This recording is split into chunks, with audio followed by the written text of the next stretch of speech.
What's going on, YouTube family, and welcome back to the channel. My name is Baby Shaq. If you're new here, and I'm here to help you become profitable, don't forget to like, comment, and subscribe to the channel.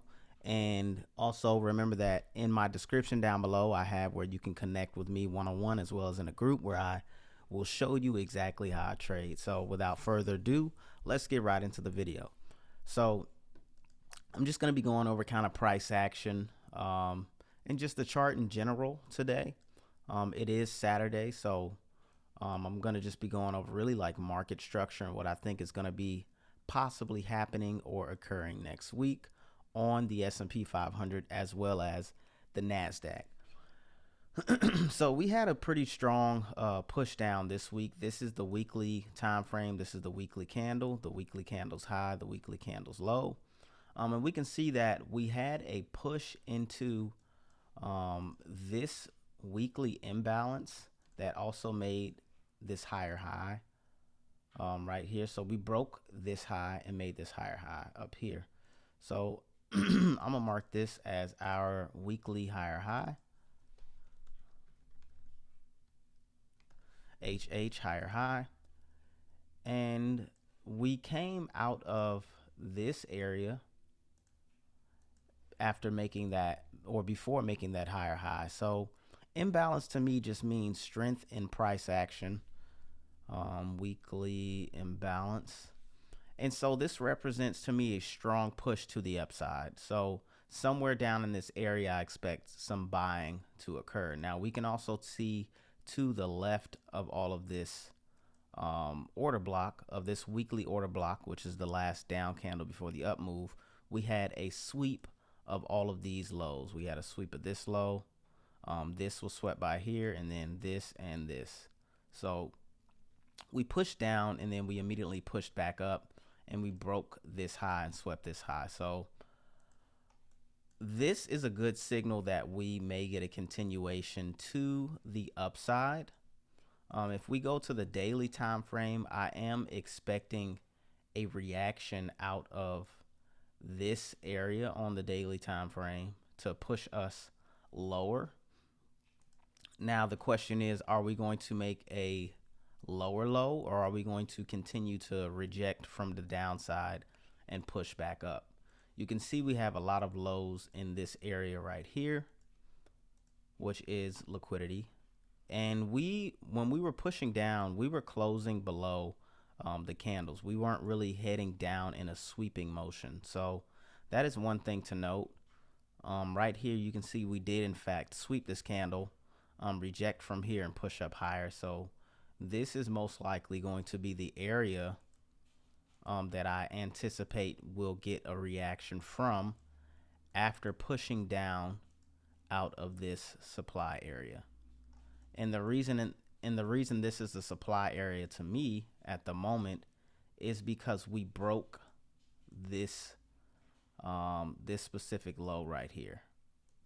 We broke down lower, and so now this is an area of supply to me. And you can see when we came back into this area, we rejected down. Now there is no daily imbalances. There is something I call candle imbalance sitting inside this area. So this will be the primary area I would probably want to see us mitigate before heading back to the downside. And so what I'm thinking is going to happen possibly on Monday or even Tuesday, if we do get any type of good price action, is we're going to come back down into possibly this 4-hour imbalance and then continue our push to the upside. Uh-oh, wrong thing. So what I'm anticipating essentially to happen, if I could have a perfect buying scenario, is that we're coming up out of here, we get a reaction, we start to push back down, and then we come inside of this 4-hour imbalance and continue to the upside, or even coming all the way down to this imbalance down here or this one before getting another pushback to the upside, breaking all-time highs. And you can see we have a decent amount of liquidity to target. We have this liquidity, which we have not taken yet. We have this liquidity. And then we have all of these highs stacked up right here as well.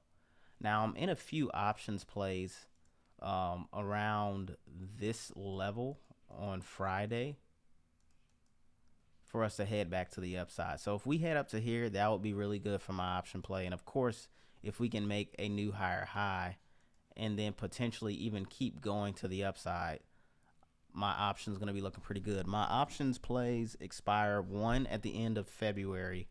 I mean, at the end of January. And I think one or two is mid-January, to the end of February. So we're going to see how things play out on that. Now, if we go to the NASDAQ, we can see that it's kind of a better setup as far as like liquidity goes, because we have a lot of equal highs that we can target. So the NASDAQ is actually what I have my position on, not the S&P 500. So we have this high sitting here. We have these equal highs sitting right here. We have this high. We have this high. We have this high, this high, this high. There's just so much liquidity to target on the NASDAQ. So we even have this most recent high as well right here. So a bunch of liquidity on the 4-hour time frame that we can target. Now going to the weekly time frame, it's a little bit of a different scenario. We did get an SMT down here and we created a lower low on the weekly time frame. But you can see one of the most important things to me is imbalance. You can see on the push down to create that lower low, we did not create an imbalance inside of that push, which to me is a red flag.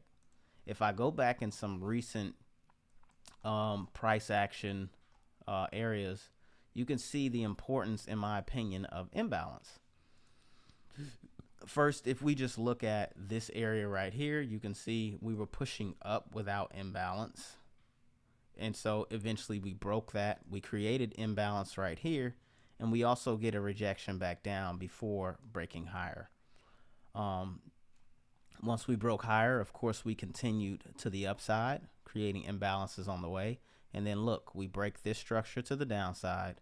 And we also create imbalance right here, which then we get a reaction out of, and then we continue lower. We also have imbalance down here. We get a reaction out of it. We continue higher to the upside. So imbalance to me is a very important factor in my trade setup to see us go in that particular direction. So in this example, we have this strong low. We have this break of structure. We have imbalance inside of here. And we have this push down without imbalance. What happens? We end up creating a new higher high. Now, we end up pushing down with imbalance. Of course, we also break the strong low. So that's just an easy signal that we're most likely going to continue down on this weekly time frame. Now, if you look down here, we have this strong high. We end up breaking this strong high, also with imbalance. That's an easy signal that we are going to continue to make higher highs. We create another imbalance, and we just keep going up. I don't treat imbalance as like an ICT concept. It's just what it is. You can see right here, we have imbalance inside of here. We come back down into this area, which is a weekly imbalance.